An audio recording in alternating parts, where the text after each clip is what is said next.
अस्सलाम वालेकुम।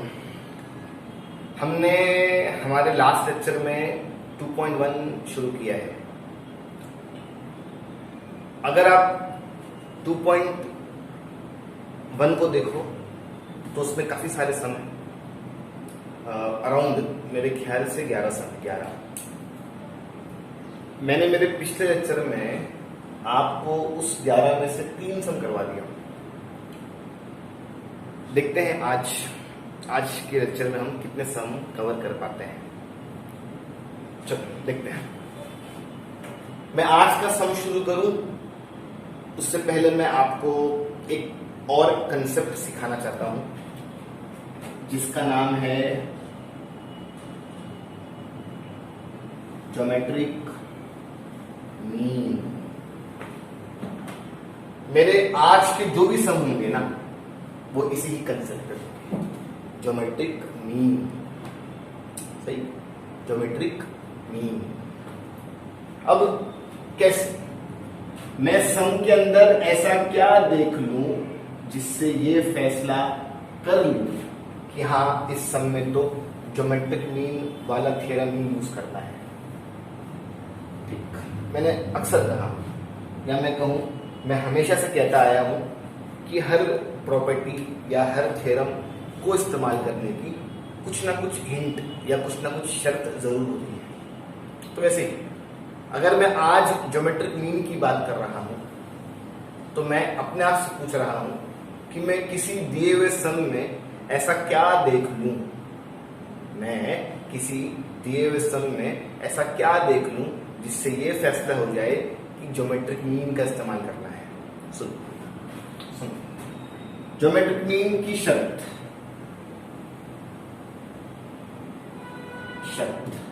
है ना। हम ज्योमेट्रिक मीन कब इस्तेमाल करते हैं? जब एक ट्रायंगल हो, सही। हम ज्योमेट्रिक मीन कब इस्तेमाल करते हैं? जब एक ट्रायंगल हो, और वो जो ट्रायंगल है ना, वो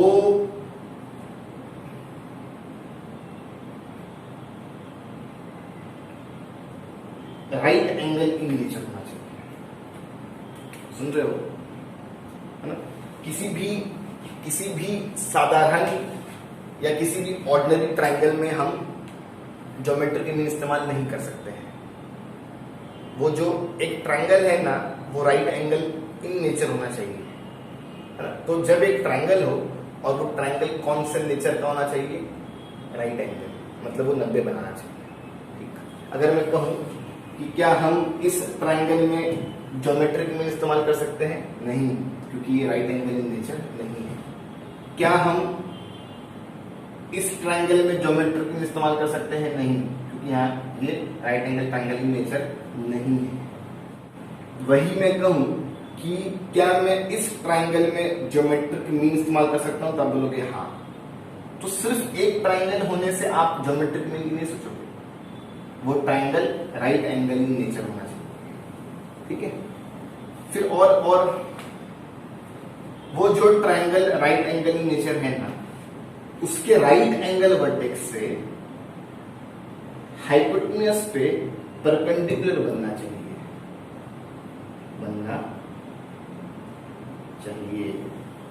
सुने? अरे सुने।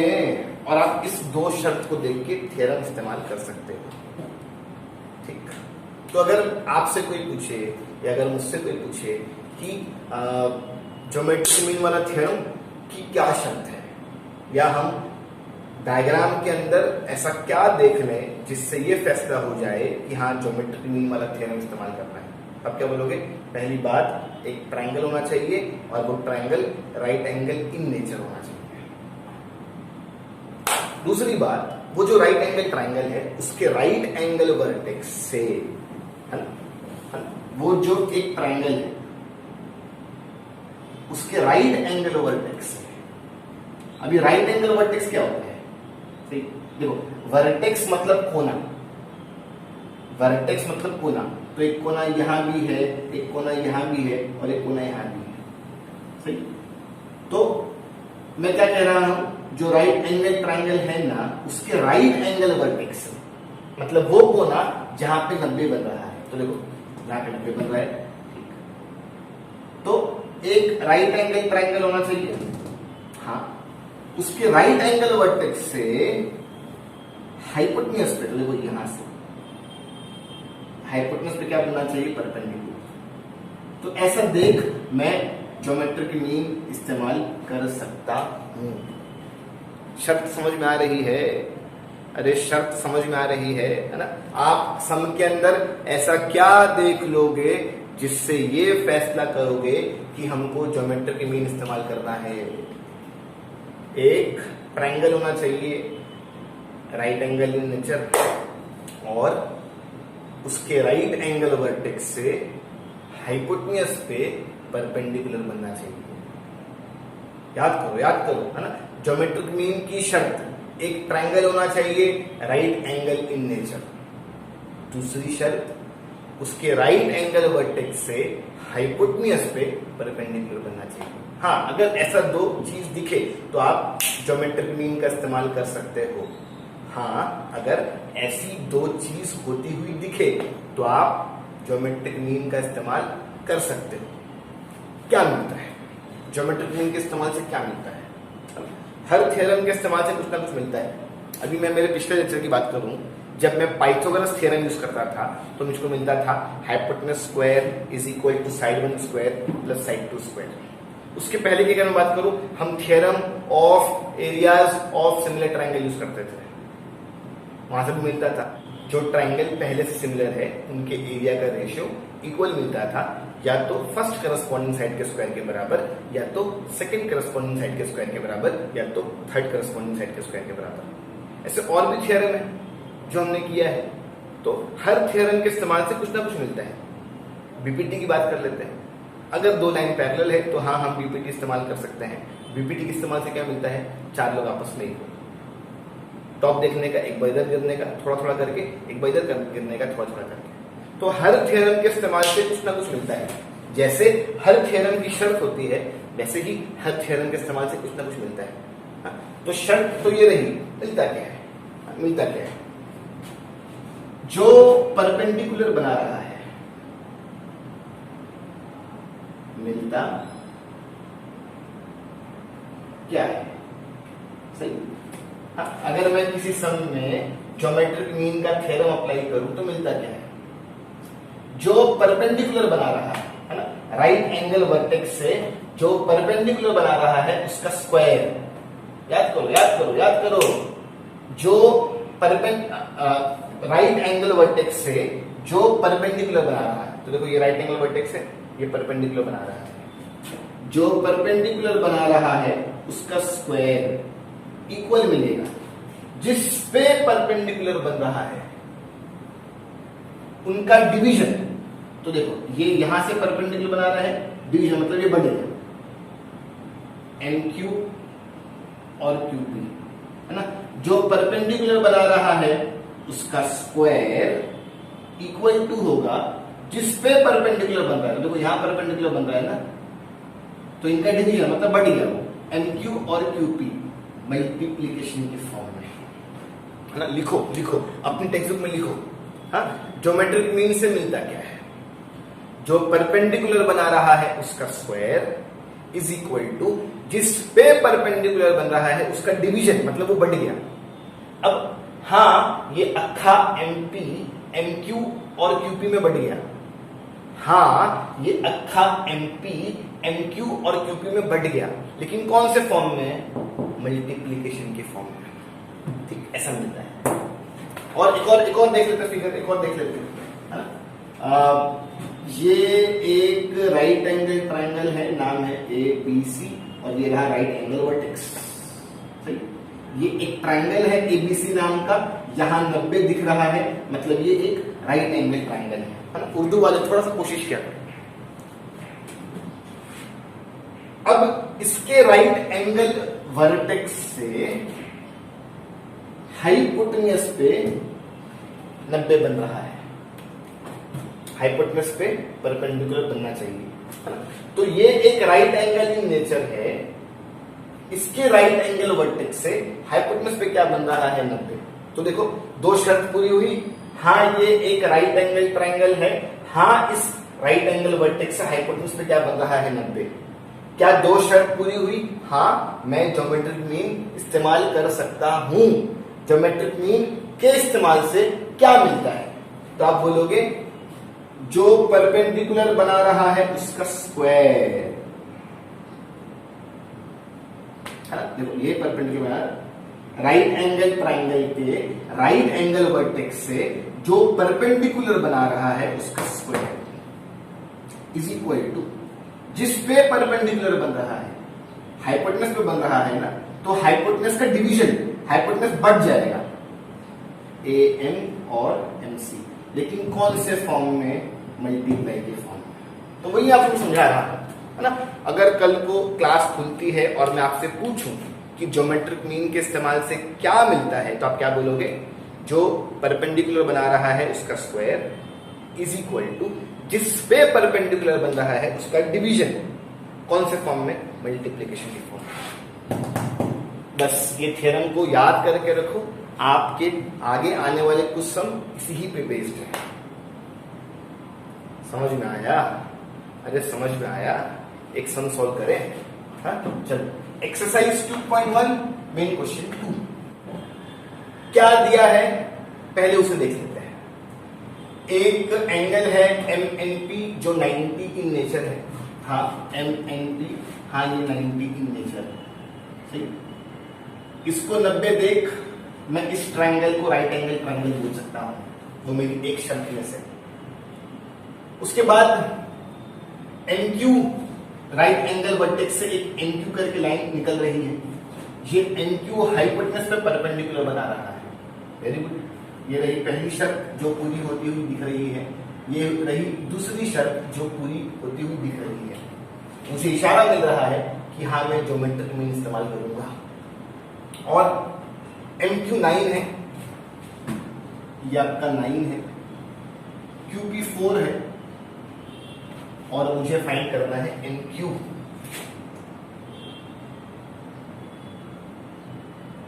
क्या फाइंड करना है? NQ। चलो देखते हैं। मैंने जैसे ही गिवन पढ़ा और उसको समझा तो मेरे दिमाग ने ये सोच लिया कि इसके अंदर ज्योमेट्रिक मीन ही इस्तेमाल होगा। मैंने जैसे क्वेश्चन पढ़ा, उसके गिवन को देखा, तो मेरा दिमाग ये सोच लिया कि इसके अंदर ज्योमेट्रिक मीन ही इस्तेमाल होगा। ठीक, अब मैं ज्योमेट्रिक मीन इस्तेमाल करूं उससे पहले मुझे कुछ फॉर्मेलिटी करनी होती है, मुझे कुछ शर्तें पूरी करनी होती है। मैं डायरेक्ट तो ना ज्योमेट्रिक मीन इस्तेमाल कर सकता हूं, मुझे ज्योमेट्रिक मीन की शर्तें पूरी करनी होगी। कैसे? देखना। इन ट्रायंगल MNP जो एंगल MNP है ना, वो 90 का है, ऐसा कौन बोल रहा है? गिवन। एक ट्रायंगल में एक एंगल 90 का है, therefore triangle MNP is a right angle triangle. समझे? अरे समझे कि नहीं? मुझे ज्योमेट्रिक मीन की प्रॉपर्टी इस्तेमाल करनी है। शर्त एक ट्रायंगल होना चाहिए। हाँ एक ट्रायंगल है, लेकिन राइट एंगल इन नेचर। तो ट्रायंगल के अंदर 90 दिखाया जो कि दिया हुआ था। हाँ ट्रायंगल के अंदर एक एंगल 90 का है, तो वो ऑटोमेटिक राइट एंगल ट्रायंगल कहलाएगा। एक शर्त पूरी होगी, है ना। दूसरी शर्त, राइट एंगल वर्टेक्स से हाइपोटेनस पे 90 बनना चाहिए। हाँ बन रहा है। सेगमेंट NQ परपेंडिकुलर बना रहा है हाइपोटेनस, है ना। हाइपोटेनस 90 के सामने वाला हाइपोटेनस, 90 के सामने वाला हाइपोटेनस। सेगमेंट NQ, ये जो NQ है वो देखो परपेंडिकुलर बना रहा है इसके ऊपर, MP के ऊपर। सेगमेंट NQ परपेंडिकुलर बना रहा है, ये हाइपोटेनस लिखा हूं मैंने, H वाई पी, हाँ आप शॉर्टकट लिख सकते हो, क्या नाम है हाइपोटेनस का, एन पी। और ये किसने कहा आपसे, क्या बोलोगे, गिवन ने कहा। तो देखो एक ट्राइंगल है राइट एंगल इन नेचर, मेरी एक शर्त पूरी हो गई। उस राइट एंगल ट्राइंगल के राइट एंगल वर्टेक्स से हाइपोटेनस पे 90 बन रहा है, मेरी दो शर्त पूरी हो गई। अब तीसरी बार में therefore by theorem of geometric mean, है ना, आप अपने टेक्स्ट बुक में स्पेलिंग देख लेना, ऐसे ही लिखा होगा। अगर मेरा लिखा हुआ नहीं समझ में आता है तो देख लिया करो टेक्स्ट बुक या गाइड में देख लिया करो। Therefore by theorem of geometric mean या थ्योरम ऑन ज्योमेट्रिक मीन, बात एक ही है, ज्योमेट्रिक में आना चाहिए। सही, क्या मिलता है ज्योमेट्रिक मीन के थ्योरम को इस्तेमाल करके, क्या मिलता है? तो आप बोलोगे सर जो राइट एंगल वर्टेक्स से परपेंडिकुलर बना रहा है हाइपोटेनस पे, उसका स्क्वायर, है ना। ज्योमेट्रिक मीन के थ्योरम से क्या मिलता है, जो राइट एंगल वर्टेक्स से हाइपोटेनस पे क्या बना रहा है, परपेंडिकुलर, उसका स्क्वायर इज इक्वल टू जिस पे परपेंडिकुलर बन रहा है, जिस पे परपेंडिकुलर बन रहा है उसका डिवीजन। तो देखो ये पूरा अक्खा है ना, इसको बांट दो, N Q into Q P, जिस पे परपेंडिकुलर बन रहा है उसका डिवीजन, लेकिन कौन से फॉर्म में, मल्टीप्लीकेशन के फॉर्म में। ठीक, ये मिलता है ना, ये थ्योरम से मिलता है। बस चलो, क्या मैं एन क्यू जानता हूं? तो आप बोलोगे नहीं, एन क्यू तो चाहिए, इसे दिखने दो। क्या मैं एन क्यू जानता हूं? तो आप बोलोगे हाँ 9। क्या मैं क्यू पी जानता हूं? तो आप बोलोगे हाँ 4। इन सब में से एन क्यू चाहिए, एन क्यू के ऊपर जो स्क्वायर है वो नहीं चाहिए। 9 4 36, और मैंने इस स्क्वायर को यहां भेज दिया तो वो रूट बन गया। 36 का रूट 6, कहीं पे सेंटीमीटर या मीटर लिखा हुआ है नहीं, तो मैं अपने से यहाँ क्या लिख दूंगा, यूनिट्स, और ये रही मेरी मांगी हुई चीज। कौन सा बड़ा काम है, कौन सा बड़ा काम है ना, इससे आसान अब आपको और क्या चाहिए। जब मैंने गिवन पढ़ा, गिवन जिस अंदाज में दिया था, मैंने तभी फैसला कर दिया कि ज्योमेट्रिक मीन इस्तेमाल होगा। एक राइट एंगल ट्रायंगल दिख रहा था, उसमें राइट एंगल वर्टेक्स से हाइपोटेनस पे परपेंडिकुलर बन रहा था। हाँ, मुझे कहीं ना कहीं इशारा मिल गया कि मैं क्या यूज करूंगा, ज्योमेट्रिक मीन। ये शर्त पूरी हुई, थ्योरम इस्तेमाल कर लिया। थ्योरम के इस्तेमाल से क्या मिलता है, ये वैल्यू पुट को सॉल्व करो, आपका आंसर है ना। तो एकदम आसान कंसेप्ट है ज्योमेट्रिक मीन। याद करके लो कि ज्योमेट्रिक मीन की शर्त क्या है और इससे मिलता क्या है। ठीक है, अब हम इसी ही ज्योमेट्रिक मीन पे एक और सम सॉल्व करेंगे, सम नंबर 3, एक्सरसाइज 2.1 मेन क्वेश्चन 3। कहीं ना कहीं सम ज्योमेट्रिक मीन से ही सॉल्व होगा। ठीक, देखते हैं। Angle QPR is equal to 90। आप देख सकते हो, देखो एंगल, देखो एंगल अलग होता है, ट्राइंगल अलग होता है, और साइड अलग होती है, अलग अलग चीज है। एंगल दो लाइन से बनता है, सही। और अगर मैं बात करूं ट्राइंगल की, तो 3 लाइन से क्या बनता है ट्राइंगल। अब इसको ऐसा लो या इसको ऐसा लो, ठीक। तो अगर 2 लाइन का कॉम्बिनेशन है तो वो एंगल है, और अगर 3 लाइन का कॉम्बिनेशन तो वो ट्राइंगल है। तो जब वो एंगल का है ना, तो आप सिर्फ 2 ही लाइन देखोगे। देखो एंगल QPR 90, ठीक है। एक बड़ा सा ट्राइंगल है जहां पे P पे 90 बन रहा है, तो मैं उस बड़े से ट्राइंगल को overall right angle in nature बोल सकता हूं। हाँ एकदम। अब जरूरी थोड़ी ना है कि राइट एंगल ऐसा ही दिखे या राइट एंगल ऐसा ही दिखे, है ना। राइट एंगल ऐसा भी तो दिख सकता है। ठीक, अरे ठीक, मैंने एकदम शुरुआत में आपको समझाया था कि एक ट्रायंगल है तो वो 3 तरह से टिक सकता है। तो ऐसे भी टिक सकता है, इस तरफ फेस करके, ऐसे भी टिक सकता है, ऐसे भी टिक सकता है। तो एक बड़ा सा ट्रायंगल है, कहां से पढ़ूं, PQR से पढ़ लो या QPR से पढ़ लो, जहां मर्जी वहां से पढ़ लो। एक बड़ा सा ट्रायंगल है, उसमें एक एंगल 90 का, मतलब ये बड़ा सा triangle right angle in nature है।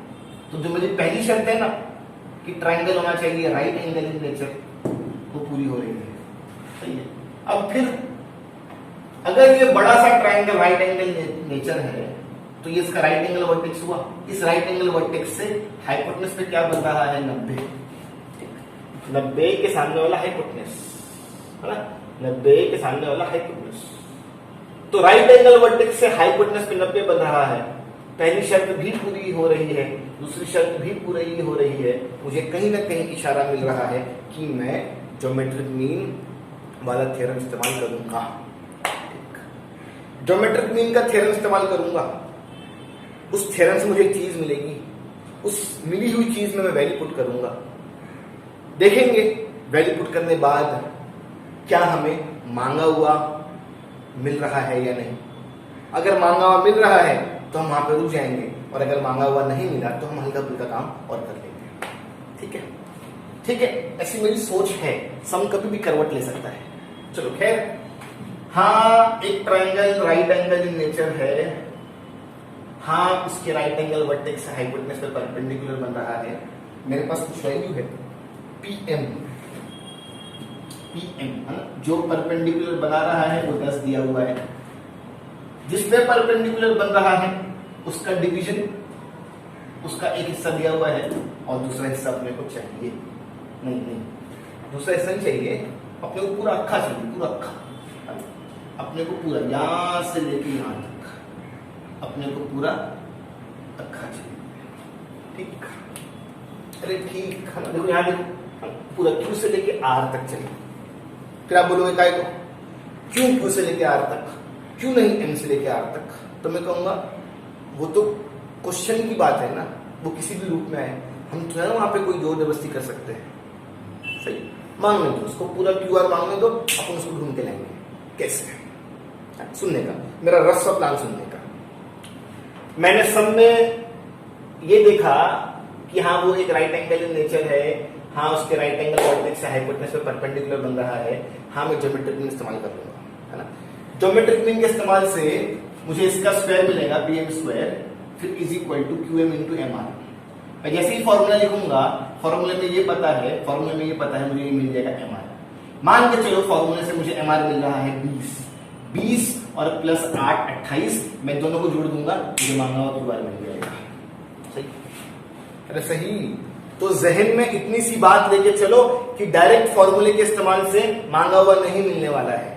डायरेक्ट फॉर्मूले के इस्तेमाल से मांगा हुआ नहीं मिलने वाला है। पहले MR मिलेगा, MR को QM से जोड़ना होगा, तब जाके क्या मिलेगा, QR। तो जैसा पहला सम था ना, सम नंबर 2, फटक से आंसर आ गया। अब फटक से आंसर तो आएगा, लेकिन वो MR होगा। MR की मांग नहीं हो रही है, हमें और काम करना होगा QR के लिए। हमें QR के लिए QM और MR को जोड़ना होगा। ठीक, अरे ठीक, सम शुरू करें। चलो पहले शर्तें पूरी करते हैं। सॉल्यूशन, एक ट्रायंगल है, क्या नाम है, आप ट्रायंगल का नाम कहीं से भी पढ़ सकते हो, बस लेकिन पूरा बड़ा हिस्सा कवर करने का। मैं लेता हूं PQR। हाँ पूरा अक्खा ट्रायंगल कवर हो गया। उस ट्रायंगल में एक एंगल है QPR का जो 90 है, और ऐसा कौन कह रहा है कि नहीं। एक ट्रायंगल में एक एंगल 90 का, therefore triangle PQR is a right angle triangle। ठीक, अब यह की एक शर्त पूरी हो गई। दूसरी शर्त, ज्योमेट्रिक मीन की दूसरी शर्त, राइट एंगल वर्टेक्स से हाइपोटेनस पे 90 बनना चाहिए, है ना। सेगमेंट PM देख रहे हो पीएम को, देख रहे हो बीच में, देख रहे हो, देखो क्या ये पीएम राइट एंगल से निकल रहा है? हाँ। क्या ये पीएम हाइपोटेन्यूज पे परपेंडिकुलर बना रहा है? हाँ। मैं तो लिखूंगा is making perpendicular on hypotenuse. सही। क्वेश्चन ने यहाँ पे क्यूआर को हाइपोटेन्यूज नहीं कहा है, लेकिन हमको समझ जाना है ना, हर चीज तो ना आपको कही जाएगी, लेकिन हमको समझ जाना है कि हाँ 90 के सामने वाला हाइपोटेन्यूज। ठीक है, तो segment PM is making perpendicular on hypotenuse, क्या है वो? क्यूआर। तो ये रही आपकी पहली शर्त, ये रही आपकी दूसरी शर्त। क्या मैं अब थ्योरम का इस्तेमाल कर सकता हूं? हाँ। Therefore by theorem on geometric mean, है ना, क्या मिलता है थ्योरम के इस्तेमाल से? क्या मिलता है थ्योरम के इस्तेमाल से? क्या मिलता है? तो आप बोलोगे जो राइट एंगल वर्टेक्स से परपेंडिकुलर बना रहा है, जो राइट एंगल वर्टेक्स से परपेंडिकुलर बना रहा है, जो राइट एंगल वर्टेक्स से परपेंडिकुलर बना रहा है, उसका स्क्वायर, पीएम का स्क्वायर इज इक्वल टू जिस पे परपेंडिकुलर बन रहा है उसका डिवीजन, बंटवारा, जिस पे परपेंडिकुलर बन रहा है उसका डिवीजन, मान लो बांट दिया, है ना। क्यूआर पे परपेंडिकुलर बन रहा है, क्यूआर के दो हिस्से, क्या है हिस्सा बताओ, जरा बताओ क्या है हिस्सा? क्यू एम और एम आर, कौन से फॉर्म में? मल्टीप्लिकेशन के फॉर्म में। तो ये दो रही थ्योरम की शर्त। जैसे ही शर्त पूरी हुई, हाँ मैं थ्योरम इस्तेमाल कर सकता हूं, और ये थ्योरम के इस्तेमाल से नहीं। ठीक। अब मुझे आप ये बताओ, क्या जो मिला है उसके अंदर मांगा हुआ दिखाई दे रहा है क्या? नहीं। क्या ये क्यूआर है? नहीं। क्या ये क्यूआर है? नहीं। क्या ये क्यूआर है? नहीं। तो थ्योरम से जो चीज आई है उससे हमें मांगा हुआ नहीं मिलने वाला है, हमें मांगे हुए के लिए और काम करना होगा। क्या? आपको बाद में देखिए। आप तो ऐसा मन बनाओ, ऐसा अपने माइंड को मेकअप करवाओ कि जरूरी नहीं है कि थ्योरम से जो मिला वो आंसर दे ही, है ना। थ्योरम से जो मिला वो आंसर दे भी सकता है, और नहीं भी दिया तो हम खुद से काम कर लेंगे। ठीक है ना। तो ये बात पक्की थी कि हम थ्योरम इस्तेमाल करेंगे, लेकिन थ्योरम के इस्तेमाल से मांगा हुआ मिले, ये बात पक्की नहीं थी, है ना। थ्योरम के इस्तेमाल से जो मिलता है वो हमको आंसर दे भी सकता है, आंसर नहीं भी दे सकता है। फिलहाल जो मांगा हुआ क्यूआर है वो यहाँ दिख रहा है क्या? नहीं। मतलब हमको थ्योरम के इस्तेमाल से मांगा हुआ नहीं मिलने वाला है, मांगे हुए के लिए हम और काम करेंगे। क्या करेंगे वो बात की बात है। फिलहाल देखते हैं, क्या मैं पीएम जानता हूं? क्या बोलोगे? हाँ। पीएम स्क्वायर, पीएम 10 है, मैंने 10 दो बार लिख दिया। मैं 10 इंटू 10 लिखूं या मैं 10 के ऊपर स्क्वायर लिखूं, बात एक ही है, मेरी मर्जी। ठीक है। 10 इंटू 10। क्या मैं क्यूएम जानता हूं? हाँ। क्या मैं एमआर जानता हूं? नहीं, है ना। तो इन सब में से एमआर बच गया, मैं एमआर को फाइंड कर लूंगा।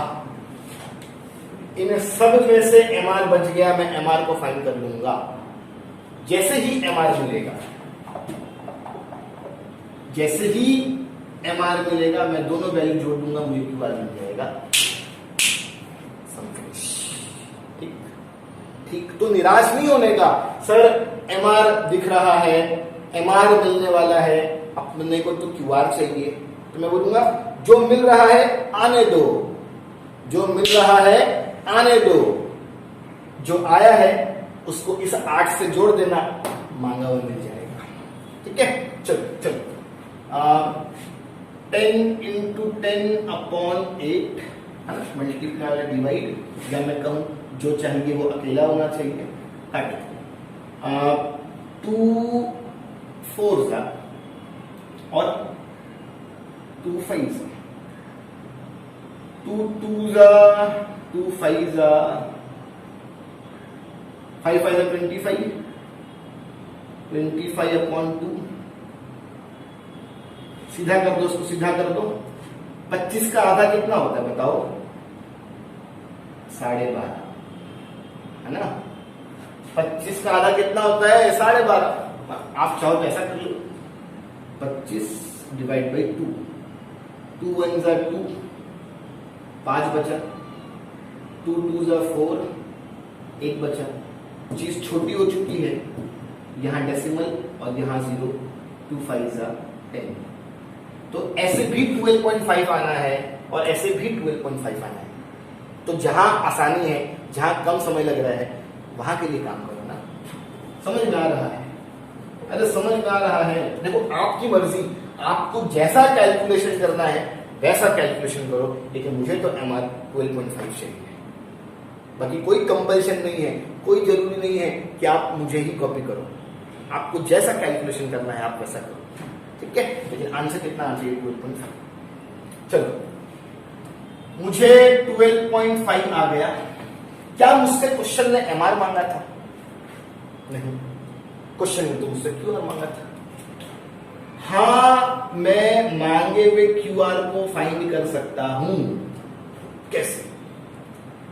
हाँ, मैं मांगे हुए QR को फाइंड कर सकता हूं। कैसे? अगर मैं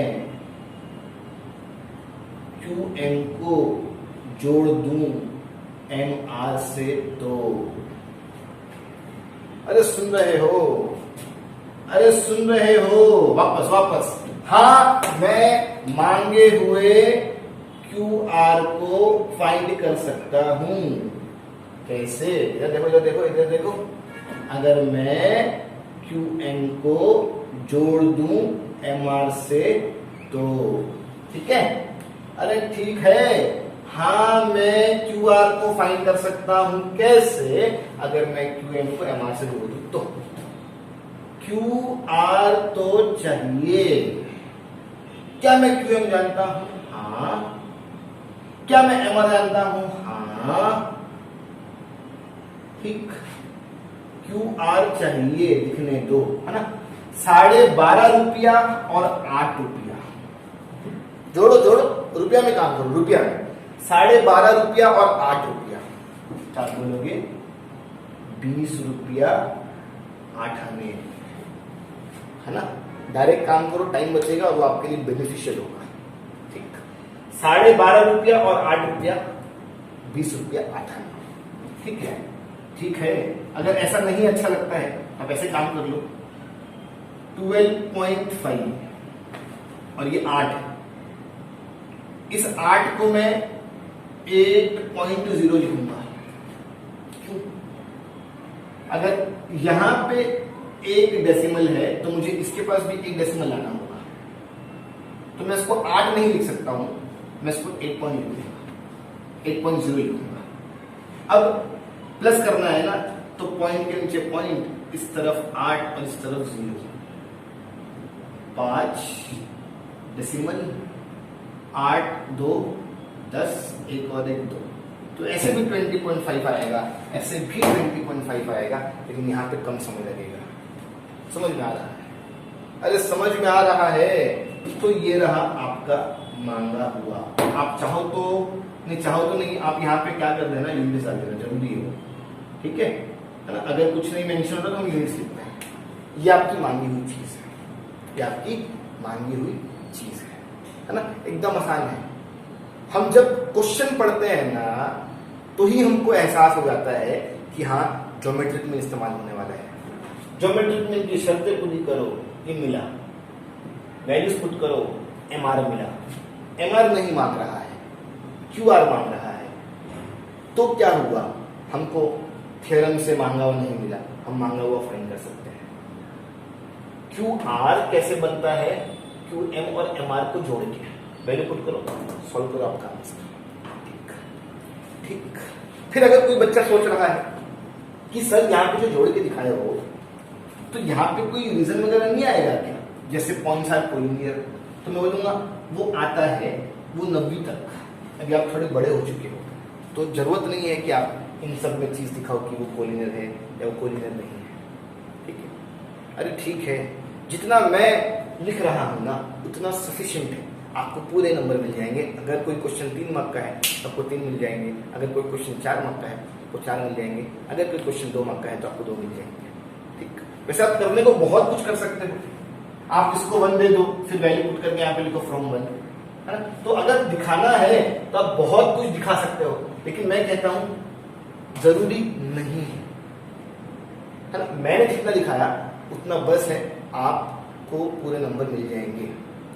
मैं हर लेक्चर में आपको सिखाता हूं कि अगर वो आपकी लॉन्ग बुक है तो डायग्राम टॉप पे होना चाहिए। मैं भले से साइड में डायग्राम बना रहा हूं, वो इसलिए बनाता हूं ताकि आपको प्रॉपरली दिखे, लेकिन अगर आप उसको नोटबुक में लिख रहे हैं तो डायग्राम टॉप पे होना चाहिए, उसके नीचे given to find out solution. सही। मैं आजू बाजू में लिखता हूं क्योंकि मेरे पास इतनी जगह नहीं होती है, आपको नीचे नीचे नीचे नीचे नीचे लिखना है। तो जरा ध्यान दो अपने प्रेजेंटेशन पे। मेरे कराए हुए सम की एक अलग से नोटबुक बनाओ और उसमें लिखो, क्योंकि ऐसे बहुत सारे सम है या बहुत सारे कंसेप्ट है जिसकी लिखावट मुझसे मैच नहीं करती है। अगर आप गाइड खोलोगे ना तो कहीं ना कहीं मैं अलग होऊंगा, अगर आप किसी सर को सुनोगे ना तो कहीं ना कहीं मैं अलग होऊंगा, लेकिन अगर आप मुझको सुन रहे हो तो मैं चाहता हूं कि आप मेरे ही नोट्स फॉलो करो ताकि आपको वो लॉन्ग लास्टिंग याद रहे। बाकी आपकी मर्जी है ना, मैं सिर्फ कह ही तो सकता हूं, करने वाले आप हो। ठीक। फिर इसके बाद मैं आपसे हमेशा कहता हूं कि जरा भी डाउट रहे किसी भी सिखाई हुई चीज को तो आप क्लास में आओ, मुझसे पूछो। मैं शाम में सिर्फ आपके लिए ही आता हूं कि हाँ हमारे बच्चे आए होंगे, मैं उनके डाउट क्लियर करूंगा, शर्माने का नहीं। ठीक ठीक। अब हम एक और सम सॉल्व करते हैं, वो आज का आखिरी सम होगा। Exercise 2.1 main question 7। देखना आसान सी चीज है, फटाफट करेंगे। एक एंगल है DFE जो कि 90 है। कहां है वो DFE? हाँ, इस बड़े से ट्रायंगल में F 90 बना रहा है ना। इस बड़े से ट्रायंगल में F क्या बना रहा है? 90। मतलब ये राइट एंगल इन नेचर है। ठीक। मुझे फिर इशारा मिल रहा है कि मैं ज्योमेट्रिक मीन वाली प्रॉपर्टी यूज करूंगा। फिर उसके अंदर जो FG है, देख रहे हो FG, राइट एंगल वर्टेक्स से 90 बन रहा है ना। जो FG है वो हाइपोटेनस पे परपेंडिकुलर बना रहा है। ये रही पहली शर्त ज्योमेट्रिक मीन की, ये रही दूसरी शर्त। हाँ, मैं कहीं ना कहीं इस सम के अंदर ज्योमेट्रिक मीन इस्तेमाल करूंगा। मेरे पास कुछ वैल्यू है, GD है 8, FG है 12, और क्वेश्चन कहता है जाओ सबसे पहले तो आप EG ले आओ। EG हाँ मिल जाएगा, मिल जाएगा, ये मिल जाएगा आपको ज्योमेट्रिक मीन से। ठीक है। फिर बोलते हैं FD ले आओ। अब अगर मैं FD की बात करूं तो आप जरा इस तरफ वाला ट्रायंगल देखो, थोड़ा सा शेड कर देता हूं मैं, समझ में आएगा। आप जरा इस तरफ वाला ट्रायंगल देखो, इस तरफ वाला ट्रायंगल जिसको मैंने शेड किया हूं वो राइट एंगल इन नेचर है। देखो जी पे देखो, है ना। यहां 90 है, अगर यहां 90 है मतलब वहां भी 90 है। अंडरस्टूड है वो, तो जरूरी नहीं है कि हमको यहां भी 90 दिखाना हो, है ना। तो अगर यहां 90 है तो वहां भी 90 है। एक राइट एंगल ट्रायंगल है, उसमें दो साइड पता है, मैं तीसरी साइड फाइंड कर सकता हूं बाय पाइथागोरस। तो यहां पे काम हो जाएगा पाइथागोरस से। फिर 12 पता है, मैं यहाँ पे EG फाइंड करने वाला हूं। फिर से एक राइट एंगल ट्रायंगल है, 12 पता है, EG मिल चुका होगा। एक राइट एंगल ट्रायंगल में दो साइड पता है, मैं तीसरी साइड फाइंड कर लूंगा बाय पाइथागोरस। ठीक है। तो जो मुझको तीन चीज चाहिए ना, उसमें से एक ज्योमेट्रिक मीन से मिल जाएगा और जो बचे दो है वो पाइथागोरस से मिल जाएगा। ना तो आपके लिए ज्योमेट्रिक मीन नया है, ना तो आपके लिए पाइथागोरस नया है, काम तो आप कर ही लोगे। ठीक। चलो देखते हैं कैसे। देखो देखो सॉल्यूशन मैं थोड़ा जल्दी सिखाऊंगा, जरा देखना। EG मिलने वाला है ज्योमेट्रिक मीन से। चलो ज्योमेट्रिक मीन की शर्त पूरी करते हैं। इन ट्रायंगल, बड़ा बड़ा वाला ट्रायंगल बताओ तो कहीं से पढ़ो, DEF पढ़ो, DFE पढ़ो, EFD पढ़ो, लेकिन पूरा वो कवर होना चाहिए। मैं उसको EFD पढ़ता हूं। इन ट्रायंगल EFD, उसमें जो एक एंगल है DFE नाम का वो 90 है। ऐसा किसने कहा आपसे? गिवन ने, या कि एक शर्त पूरी हो गई ज्योमेट्रिक मीन की। Therefore triangle EFD is a right angle triangle. सही। दूसरी शर्त, राइट एंगल वर्टेक्स से हाइपोटेनस में 90 बनना चाहिए। हाँ, ये जो राइट एंगल वर्टेक्स है ना, तो एफ जी परपेंडिकुलर बना रहा है हाइपोटेनस डी ई पे। ऐसा किसने कहा? गिवन ने कहा ना? तो ये रही एक शर्त, ये रही दूसरी शर्त। Therefore, by theorem on geometric mean, है ना? क्या बोलता है थ्योरम? थ्योरम से क्या मिलता है? जो परपेंडिकुलर बना रहा है उसका स्क्वायर। ठीक, बोलो बोलो बोलो, क्या मिलता है? जो परपेंडिकुलर बना रहा है उसका स्क्वायर इज इक्वल टू मिलेगा। जिसपे परपेंडिकुलर बन रहा है उसका डिवीजन मल्टीप्लिकेशन के फॉर्म में है ना? जो परपेंडिकुलर बना रहा है, तो देखो यही तो परपेंडिकुलर बना रहा है, तो उसका स्क्वायर, तो आपने कहा एफ जी। जिसपे परपेंडिकुलर बन रहा है उसका डिवीजन बांट देगा। तो डीजी पढ़ू या जीडी पढ़ू?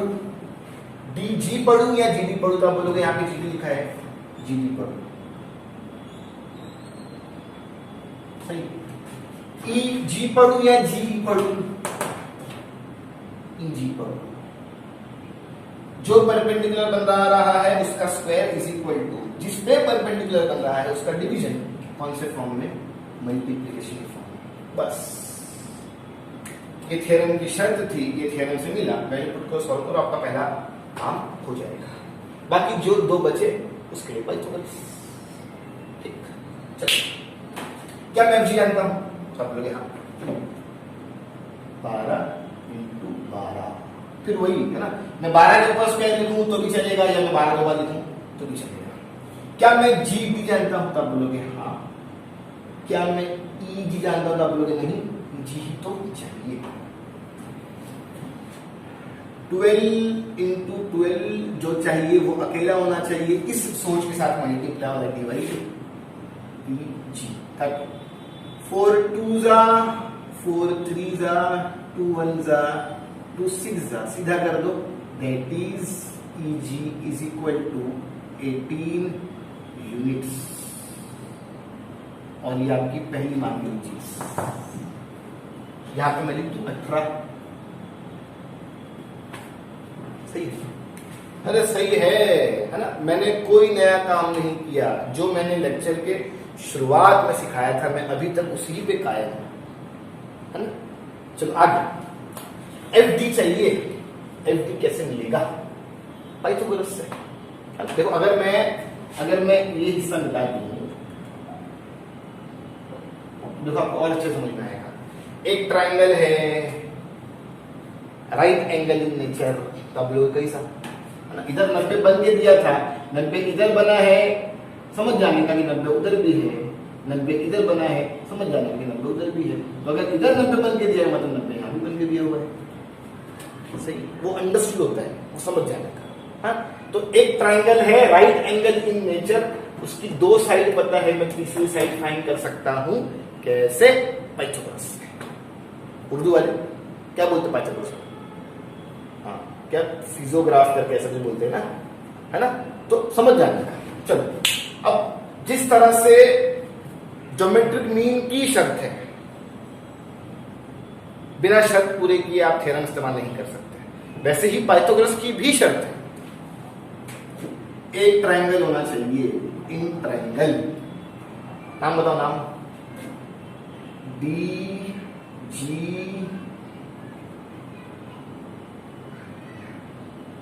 जी एफ, है ना? मैं बहुत कोशिश कर रहा हूं राइटिंग सुधारने की, थोड़ी सुधरी लग रही होगी आपको। In triangle D G F एक एंगल है जी नाम का जो 90 है। कैसे मालूम पड़ा? गिवन, है ना? देखो सही। अरे सही कि नहीं? क्या बोले? कहां लिखा हुआ है? कहां लिखा हुआ है? और गिवन तो अच्छा गिवन में कहाँ लिखा हुआ है, मैं बोलूंगा क्या हर चीज लिख के देना जरूरी है? आपको वो 90 की निशानी दिखनी दी है, तो ऐसा जरूर नहीं है कि आप इसी ही को गिवन बोलोगे। क्वेश्चन में डायग्राम में ऐसा जरूरी नहीं है कि आप इसी ही को गिवन बोलोगे। डायग्राम में जो मार्किंग होती है ना वो भी गिवन होती है। तो देखो 90 इस तरफ था तो मैं यहां भी मान के उसको गिवन ही ट्रीट करूंगा, ठीक। तो एक ट्राइंगल चुना, उसके अंदर एक एंगल 90 का है, सही। तो एक ट्राइंगल होना चाहिए, एक एंगल 90 का होना चाहिए। हाँ मैं पाइथागोरस यूज कर सकता हूं, देयरफॉर गाई पाइथागोरस थ्योरम, ठीक। अरे ठीक, थ्योरम की स्पेलिंग क्या है? THEOREM। हाँ मैं पाइथागोरस यूज कर सकता हूं। पाइथागोरस के थ्योरम से क्या मिलता है? एक फॉर्मूला मिलता है, हाइपोटेनस का square is equal to side 1 square plus side 2 square, ठीक। ये आपके ऊपर है, आप चाहो तो लिखो, आप नहीं चाहो तो मत लिखो। ये मैं उन बच्चों के लिए लिखता हूं जिनको पाइथागोरस थ्योरम नहीं याद है या फॉर्मूला नहीं याद है। चलो चलो, DGF में हाइपोटेनस कौन है? बोलो बोलो। DGF में हाइपोटेनस कौन है? तो आप बोलोगे 90 के सामने वाला, DF स्क्वायर, ठीक। अब इसने बोला मैं हाइपोटेनस हूं, तो ये दो साइड बन जाती है। अब ये साइड 1 हो जाए तो ये साइड 2 कहलाएगी, ये साइड 1 हो जाए तो ये साइड 2 कहलाएगी। फर्क नहीं पड़ता है, कोई भी साइड 1 हो कोई भी साइड 2 हो, फर्क नहीं पड़ता है। तो DG लिखूं या GD लिखूं? GD लिखो। अब GD चला गया, GF बचा है, GF लिखूं या FG लिखो? तो आप बोलोगे FG लिखो। वो भाषा इस्तेमाल करो जो क्वेश्चन इस्तेमाल कर रहा है, बस वैल्यू पुट करो। क्या मैं DF जानता हूं? तो आप बोलोगे DF तो चाहिए। अच्छा ये देखो FD लिख रहा है, FD, तो उसको आप FD लिखोगे, है ना। FD तो चाहिए दिखने को। क्या मैं GD जानता हूं? हाँ, 8 का स्क्वायर। क्या मैं FG जानता हूं? तो आप बोलोगे हाँ, 12 का स्क्वायर, FD स्क्वायर। 8 का स्क्वायर 64, 12 का स्क्वायर 144। FD की खोज में हूं, FD अकेला होना चाहिए, उसके ऊपर का स्क्वायर नहीं चाहिए। उसके ऊपर का स्क्वायर अगर मैं शिफ्ट करता हूं तो वो रूट बनता है। अब ये प्लस कर दो, 144 और 64 कितना होता है? 208। 208 का रूट निकालो। हाँ निकालो, कुछ निकलेगा और कुछ नहीं निकलेगा। चलो 2 1 जा 2, 0 एज इट इज, 2 4 जा 8, 2 5 जा 10, 2 2 जा 4, 2 2 जा 4, 2 6 जा 12, 2 1 जा 2, 2 3 जा 6, 13 1 जा। जोड़ी बनी बाहर, जोड़ी बनी बाहर, जोड़ी नहीं बनी अंदर। 4 अंडर रूट 13। तो ये वो तरीका है जिससे आप रूट निकाल सकते हो।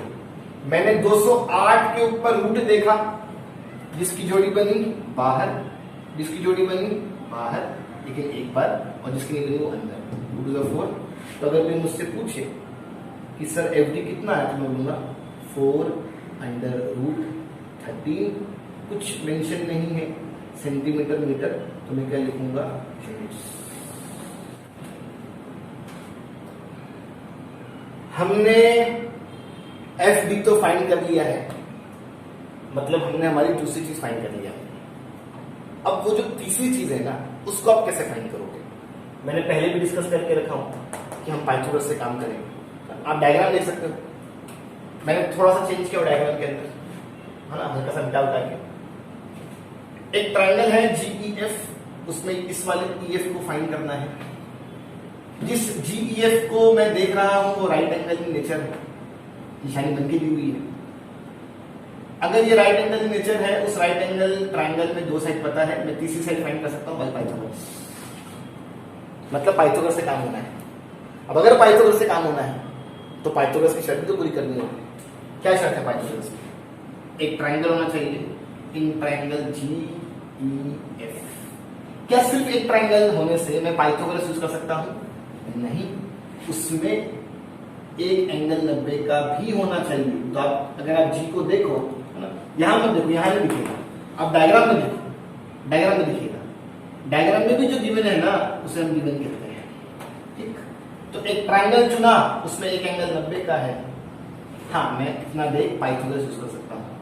देयरफॉर बाय पाइथागोरस थ्योरम क्या मिलता है? पाइथागोरस थ्योरम से hypotenuse square is equal to side 1 square plus side 2 square, है ना।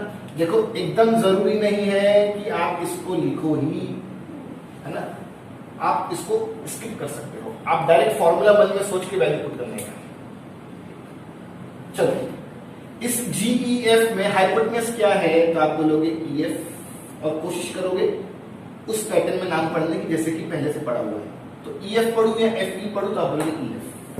साइड 1, अब GEF में से EF गया तो ये साइड 1 और ये साइड 2, या ये साइड 1 ये साइड 2, कोई भी साइड 1 हो जाए कोई भी साइड 2 हो जाए, फर्क नहीं पड़ता है। तो मैं लिखता हूं GE। अब GE लिखूं या EG लिखूं तो आप बोलोगे सर EG लिखो, क्योंकि पहले उसको EG से पढ़ा हुआ है। साइड 2 GF पढ़ूं या FG पढ़ूं तो आप बोलोगे सर FG पढ़ो, क्योंकि पहले FG लिखा हुआ है। बस EF चाहिए, EF को लिखने दो। क्या मैं EG जानता हूं तो आप बोलोगे हाँ 18। क्या मैं FG जानता हूं तो आप बोलोगे हाँ 12। EF तो चाहिए लिखने दो, 18 का स्क्वायर 324, अगर मैं सही हूं तो, है ना। एक बार काउंट कर लेते हैं, 18 इंटू 18, 8 8 64, 8 1 8, 8 6 14, 1 8 8, 1 1 1, 8 4 12, 324। 12 का स्क्वायर 144, प्लस करो EF स्क्वायर प्लस कर दो, 4 और 4 8, 4 और 2 6, 4। मुझे EF चाहिए, मुझे EF के ऊपर का स्क्वायर नहीं चाहिए, तो मैं इसको शिफ्ट कर दूंगा, वो रूट बन जाएगा। बस रूट निकालो, जो आया वो आपका आंसर है। देखो, मैं ये नहीं कहता कि आप मेरे जैसा ही काम करो या आप मेरे जैसा ही कैलकुलेशन करो। ये मेरे कैलकुलेशन करने का तरीका है। आपको जैसा तरीका आता है आप वैसा सॉल्व करो, बस मेरा आंसर मैच करना चाहिए, ठीक है। और जैसा तरीका आता है मतलब जैसा सही तरीका आता है, ये नहीं कि कुछ भी ऊट पटांग लिख डाले और बोले सर मेरे को यही आता है, नहीं, है ना। जैसा सही तरीका आता है, ठीक है। चलो, अब 468 का रूट निकाल लेते हैं। मैंने यहां देखो कैसे निकाला था, 468, 2 2 4, 2 3 6, 2 4 8, 2 1 2, 2 1 2, 2 7 14, 3 3 9, 3 9 27, 3 1 3, 3 3 9, 13 1 13। जोड़ी बनी बाहर, जोड़ी बनी बाहर, जोड़ी नहीं बनी अंदर। 3 2 6 अंडर रूट 13। तो अगर कोई मुझसे पूछे कि सर 468 का रूट क्या आया, तो मैं बोलूंगा 6 अंडर रूट 13, और यहाँ पे क्या लिखोगे यूनिट्स। समझ में आ रही बात? तो मैंने आज आपको 3 सम सॉल्व कराया, तीनों ही सम ज्योमेट्रिक मीन पे बेस्ड थे। मैं उम्मीद करता हूं कि मैंने आपको ज्योमेट्रिक मीन समझा दिया होगा। फिर उस 3 सम में से जो आखिरी वाला सम था उसमें पाइथागोरस भी इन्वॉल्व हो गया। क्या दिक्कत है? पाइथागोरस तो बहुत टाइम से करता है ना। सम नंबर 10, अगर मैं सम नंबर 10 की बात करूं तो वो सम नंबर 10 आपको होमवर्क है, एकदम आसान है। उसका क्वेश्चन भले ही दिखने में कठिन लग रहा होगा, मुश्किल लग रहा होगा, लेकिन आप उसका सोल्यूशन तो देखो, बहुत आसान है। एक बार डायग्राम बना लेना, 2 बार पाइथागोरस यूज होगा और दोनों ही पाइथागोरस के आंसर को जोड़ देना, आपका आंसर आ जाएगा। ठीक है, सम नंबर 10 होमवर्क है, वो मैं नहीं कराने वाला हूं, वो आप कर सकते हो। बाकी जो समझ जाते हैं वो मैं करा दूंगा। आने वाले टेस्ट के लिए अपने आप को अच्छे से तैयार करो। ज्योमेट्री जो है उसका पोर्शन में आपको फिनिश कर दूंगा, घबराओ मत। आप सिर्फ एक्सरसाइज के सम देखो, प्रॉब्लम सेट देखने की जरूरत नहीं है। प्रॉब्लम सेट से आप एमसीक्यू को देख सकते हो। टाइम टेबल में हल्का सा चेंज हुआ है, जो आपके हिस्ट्री के टेस्ट है उसमें पीएस भी जोड़ दो। जो पहला टेस्ट है हिस्ट्री का वो चैप्टर 1 2 3, साथ में पीएस चैप्टर 1 2, और जो दूसरा टेस्ट है हिस्ट्री का वहां पे चैप्टर 4 तो ओमिट कर दिया गया है, 5 7 8 और फिर पीएस का 3 4। टाइम टेबल में करेक्शन कर लो। ऑफिस आओ, मैं आपको टाइम टेबल प्रिंट करके देता हूं। कुछ भी परेशानी है हमसे मिलो। वही बच्चा टेस्ट दे पाएगा जिनकी फीस 7000 पेड है। हमने परमिट कार्ड इशू किया है, आप आओ, जिनका 7000 भरा हुआ है वो परमिट कार्ड लेके जाओ। टाइम अब तक डिसाइडेड नहीं है, हम टाइम की जानकारी 2 सितंबर बाद आपको देंगे। जो टेस्ट होगा वो क्लास में बुला के लिया जाएगा। ठीक, इसके अलावा अगर कोई भी दिक्कत है आप हमसे आके मिलो, फोन पे बात मत करो। मैं अपना लेक्चर एंड करता हूं।